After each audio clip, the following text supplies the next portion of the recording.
Hi everyone, my name is Mark Engelmann, the co-founder here at Beepo.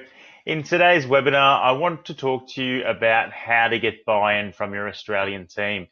A lot of the feedback and some of the challenges that our prospective customers and customers sometimes encounter is having their Australian team really embrace the idea of being assisted by an offshore team based in the Philippines. And in this webinar, I just want to address a couple of, hints and tips on what you can do as a business owner or a manager within a business to help your team buy into the offshoring strategy that the greater business is trying to implement. One thing that I think we all need to acknowledge is that Australia is on an island. We are an island nation, and I think because of that culturally, we have an island mindset, which makes the idea of working with someone from another country across borders internationally over the sea as a little bit strange. And so that this cultural island mindset that we have here in Australia in itself is a bit of a blocker for a lot of people to get over.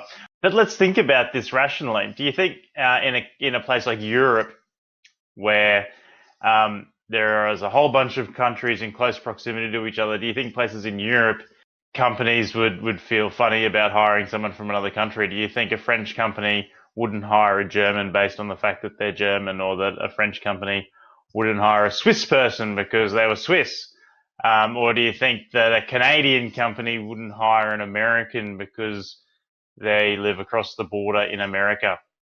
It would be a little bit like us not hiring a New Zealander because they're from New Zealand. So I don't think that this island mindset is helpful, and I don't think it's rational either. I think it's a cultural thing that's a little bit ingrained in the nation's psyche, and I think that it's something that some rational conversation can help break down that barrier.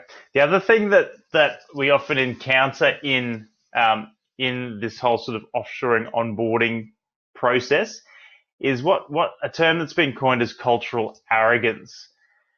And basically what that means is it's this kind of mindset that thinks that no one could do as good a job as an Australian in this role. And that's why it sounds arrogant. It feels arrogant for me to say that. Nobody could do this as well as an Australian in this role. That's simply not true. You know, Australia has a population of about 25 million people. There's 8 billion people in this world. So it seems a bit silly and a bit strange to make a comment like that, discounting the other 99% of the world's population by saying that only an Australian could do this role or these tasks well. Simply not true. There are universities in countries all around the world, people getting university qualifications and a university education. There are English-speaking countries all around the world. There are plenty of cultures that do work with other cultures around the world. It's not a new thing. It might be new to your business, but it's definitely not a new thing. Look at the corporates that are working across borders and across overseas. Look at the banks, look at the telcos, look at the airlines, look at the technology companies. It's massive, it's here to stay, and it's been happening for almost 50 years. We collectively need to get our heads around that and understand that in Australia, we live in the Asia Pacific and we work within that geographical zone. And it's here. So put that to bed. It's only something that's specific to Australia, and we need to move on from it. The next thing, letting go of tasks. So it's really interesting to look inwards into your business and have a look at what happens in your business and think about things in terms of what's a revenue generating task and what's a non-revenue generating task. It's the non-revenue generating tasks that you want to do less of, and it's the revenue generating tasks that you want to do more of. So it's about having the conversation with your staff about what do they do during their day. There's plenty of ways to identify this. You can look at their job description, in my experience, 9 times out of 10, the job description is going to inaccurately portray what that person's role is, because typically what happens is we hire people into a role that we've thought of or created, and they end up getting bogged down doing admin, process-driven tasks without actually adding the value to the business that we originally hoped that they would. So this is an exercise in cutting through the noise and really understanding and implementing what people should be doing in the business and playing to people's strengths. Typically what happens, if you think about a real estate business, you might hire a growth manager, someone to help grow the rent roll, and unfortunately they get bogged down in admin tasks and they only spend a small proportion of their time doing what you hired them to do, because there's all this other stuff that's taking up their time. So they're only adding half as much value to your business as you would have hoped. So this concept of what's a revenue generating task and what's a non-revenue generating task is really important for you to get your head around, and it's really important for your staff to understand that as well. So sometimes, and it's up to you entirely, sometimes it's really nice to speak to your staff about the numbers in your business so that they get an understanding of how best they can add value as well. Now, it's always good to sit all of your staff down that are going to be affected by the change. So this is simple change management. And it's just how does change management practice apply to the implementation of an offshore strategy in your business. In a previous roles, I've been involved in business analysis and business process improvement. And one thing that I've always found when talking to stakeholders, i.e. your staff, your team, is keep things really simple for them. And what I've found has worked really, really well in the past is asking 2 questions about a person's role and what tasks they do. First question you should ask them is, what tasks do you hate doing? 9 times out of 10, they will tell you all of the process-driven, repeatable, mundane tasks that consume their job are the ones that they hate doing. And the ones that they love doing are all of those tasks that they originally thought that they would be doing when they signed up for the role. Customer service, business development, talking to people, communicating, getting on the phone, marketing activities. All of those things that they should be doing, and all of those things that you would have hoped that they would be doing, but instead they do those tasks that they hate to do, which tend to also be the process-driven tasks. So as you ask each one of your staff these 2 questions, write down all of the tasks. Get them to write them down and then compile all of those tasks. It's a really interesting activity to go through. And then at the end of that activity, stand up and ask your staff, what if I took all of those tasks away from you that you hate doing, so that you could focus on just doing those tasks that you love doing? What would that mean to your role? What would that mean to this business? What would that mean to you personally and your job satisfaction? What would that mean to for your output? I bet that their output would go up, they would be more satisfied at work, they would enjoy their work more, your business would do better because your staff are focusing on revenue generating tasks. Not 50% of the time, not 60% of the time, not 70% of the time, but let's say 95 to 100% of the time. So what do we do next? We've got 2 lists. We've got the list of tasks that staff hate doing and a list of tasks that staff love doing. Well, we go to what I call the complexity versus frequency matrix. Don't let this complicated matrix scare you, because it's not complicated. It's very, very simple. On the vertical axis, we have the complexity, and on the horizontal axis, we have frequency. Complexity refers to the complexity of the task. Is it a simple task or is it a complex task? And on the frequency axis, we talk about, well, how frequently does the staff member actually do that task? Is it something they do every 5 minutes? Is it something that they do daily, weekly, monthly, every couple of days, a couple of times each day? Understand what that is.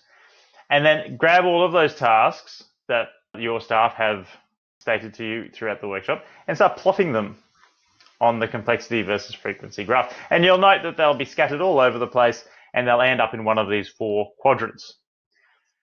The quadrant with the green tick in it is the quadrant that is primed, ready to go for an offshore team to do. They're the quick wins. So they're going to be the high frequency, low complexity tasks. So the benefit of that is that the high frequency, so that means your staff spend a lot of time processing or completing that task. And that low complexity, which is good because it means it's easy to train someone on how to do it because it's not a complex task. The other parts of the quadrant, you've got high value there on the top right. That's high frequency, highly complex. Imagine if you could pull those out of your business.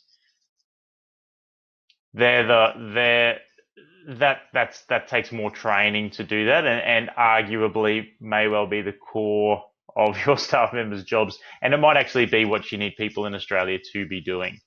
That'll be the customer facing, the sales stuff, the customer service, the business improvement, the process improvement, the constant urge to improve how you service your customers. That should all be sitting in that high value quadrant. The low benefit quadrant, low frequency, low complexity. So it's easy to train, but doesn't happen very often. So it's not neither here nor there in some respects. Maybe something that you can offshore later on, just while you're tying up loose ends in the business. And then the low value quadrant, highly complex, doesn't happen very often. Look, if you want to spend the time getting someone offshore to do those tasks, to train them, then okay, go ahead, do it. But I don't think it's going to make a significant difference. The quick wins, highly frequent, low complexity, that's where you want to focus your attention up front. And I dare say that 9 out of 10 of the tasks that your staff hate doing are going to fall into or nearby that quadrant. And if they don't, if your staff hate doing all of those revenue generating tasks, then I think that there's been some hiring issues potentially in your business, and there's something else that you need to look into in terms of having people in your business working to their strengths. And then the last thing that I think is really, really important when introducing the concept of an offshore team to your local staff, your local team, is get them engaged, get them working, get them talking to some Filipino staff remotely via a program called Zoom. We use Zoom all the time in the business. It's great. It's really easy to use. There's a free version, which allows you to have a 30-minute video conference or web conference via the internet. And there's also a paid version, which gives you some extra functionality, but allows you to have an open-ended web conference that can go for as long as you need it to go for. For a lot of people, the 30-minute free version is fine because you're not going to meet for any longer than 30 minutes. And this is an example of one of the conference rooms we have set up at Beepo. As you can see, you can play Zoom on a big screen TV. You just need to get a very cost-effective mic so that and audio so that everyone can hear each other and everyone can speak to each other. Very easy to set up. Our BDMs can help you with that. And the benefit of doing this before you sign up, and we typically do this with all of our customers, we get all of the stakeholders into one room, we sit down with them, we dial in our team from the Philippines, and we get people talking.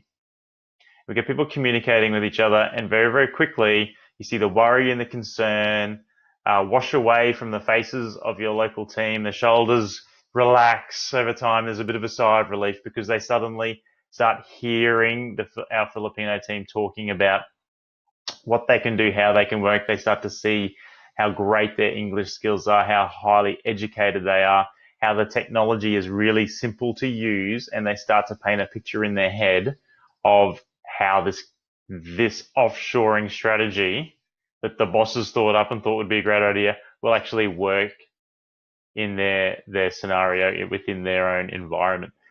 So they're my tips on how to integrate or how to introduce, the concept of an offshore strategy, an offshore team into your business, and how to get buy-in from your local team.